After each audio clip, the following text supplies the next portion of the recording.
अस्सलाम वालेकुम, आदाब। तामिल इरशाद खबरनामा में आपका खैर मकदम। शुरुआत में हेडलाइंस पर एक नजर। JKPSC इम्तिहान से मुतलिक सोशल मीडिया के दावे गुमराह कुन। उम्र में नरमी से मुतलिक फाइल 2 दिसंबर को मौसूल हुई और उसी दिन वापस कर दी। मनोज सिन्हा। सिक्योरिटी मामलात के बगैर आपके पास मुंतखब हुकूमत नहीं हो सकती। मैं कभी भी उन लोगों का हामी नहीं रहा जो ये कहते हैं कि वोटिंग मशीनों में धांधली हुई। वजीर आला उमर अब्दुल्ला। -4.1 डिग्री के साथ श्रीनगर में सर्द तरीन रात दर्ज। शोपियान -6.4 डिग्री पर मुंजमद। चिलेकलान से कबल ही रिकॉर्ड साज सर्दी ने अहलियान वादी को कपकपा दिया।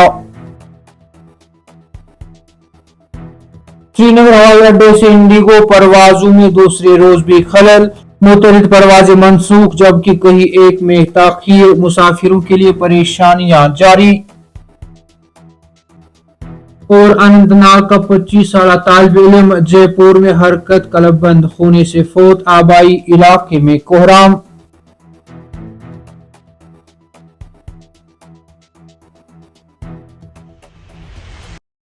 अब पेश है इन खबरों की तफसील। लेफ्टिनेंट गवर्नर मनोज सिन्हा ने हफ्ता को वाजिया किया कि JKPSC इम्तिहान के बारे में गर्दिश करने वाली सोशल मीडिया पोस्ट्स गुमराह कुन है और कहा कि लोक भवन को 2 दिसंबर को मौसूल होने वाली फाइल सिर्फ उम्र में नरमी से मुतल्लिक थी। उन्होंने कहा कि उसने अहलियत के मयार में तरमीम के बाद 7 दिसंबर को इम्तिहान के इनेकाद की लॉजिस्टिक फिजिबिलिटी से मुतल्लिक इस्तफसार के साथ उसी दिन फाइल को फौरी तौर पर वापस कर दिया।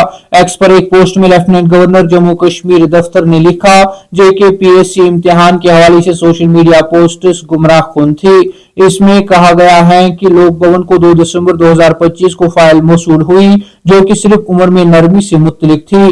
पोस्ट में कहा गया है कि फाइल को उसी दिन 2 दिसंबर 2025 को एक सवाल के साथ वापस कर दिया गया था जिसमें पूछा गया था कि आया इतने आखिरी मरहले में अहलियत के मयार में तब्दीलियों को शामिल करने के बाद 7 दिसंबर को इम्तिहान का इनेकाद लॉजिस्टिक तौर पर मुमकिन था।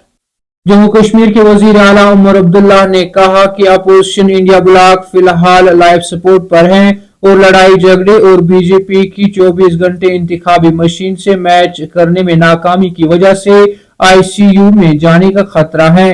हिंदुस्तान टाइम्स लीडरशिप समिट से खिताब करते हुए उमर अब्दुल्ला ने अपोजिशन ब्लॉक की तंजीमी और स्ट्रेटजिक नाकामियों की तफसील बताई।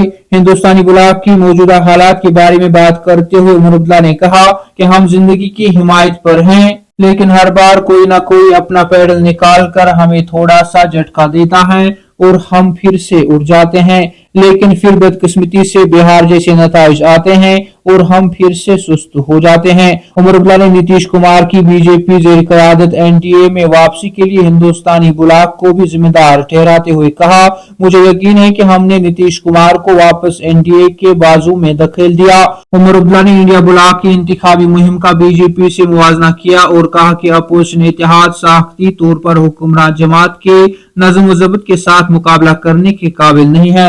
उन्होंने कहा कि उनके पास इस लिहाज से भी एक नाकाबिल यकीन काम की इखलाकियात हैं कि वो इंतखाबात से कैसे निपटते हैं। वो हर इलेक्शन ऐसे लड़ते हैं जैसे उनकी जिंदगी इस पर मुनहसर हो। चिलेकलान की आमद से कबल ही शदीद सर्दी ने लोगों की मुश्किलात में इजाफा कर दिया है। रात का दर्जा हरारत नुक्ते अंजुमात से नीचे पहुंचाकर अहलियान वादी को कपकपा दिया। महकमा मौसमियात के हुक्काम ने इसकी तस्दीक करते हुए बताया कि रात के दौरान मतला साफ रहने और दिन में खुली धूप निकलने के बायस वादी कश्मीर में सर्दी की लहर जारी है, जबकि आने वाले दिनों में शबना सर्दियों में मजीद इजाफा हो सकता है। महकमा के मुताबिक दर्जे हरारत में कमी होने के साथ ही पूरी वादी सख्त तरीन सर्दी की लपेट में आ चुकी है। उन्होंने बताया कि वादी के साथ साथ लद्दाख खित्ता भी शदीद सर्दी की लपेट में है। इस दौरान महकमा मौसमियात ने पेशनगोई की है कि अगले कई रोज तक मौसम मजमूई तौर पर खुश्क रहेगा और रात के दर्जे हरारत में मजीद गिरावट आ सकती है। इधर चिलेकलान की शुरुआत से कबल शदीद सर्दी ने जम्मू कश्मीर और लद्दाख को अपनी लपेट में लिया है, जिसके नतीजे में लोगों को काफी मुश्किलात का सामना है। तामिल इरशाद खबरनामा में आज के लिए इतना ही। कल फिर से मुलाकात होगी, तब तक के लिए अल्लाह हाफिज।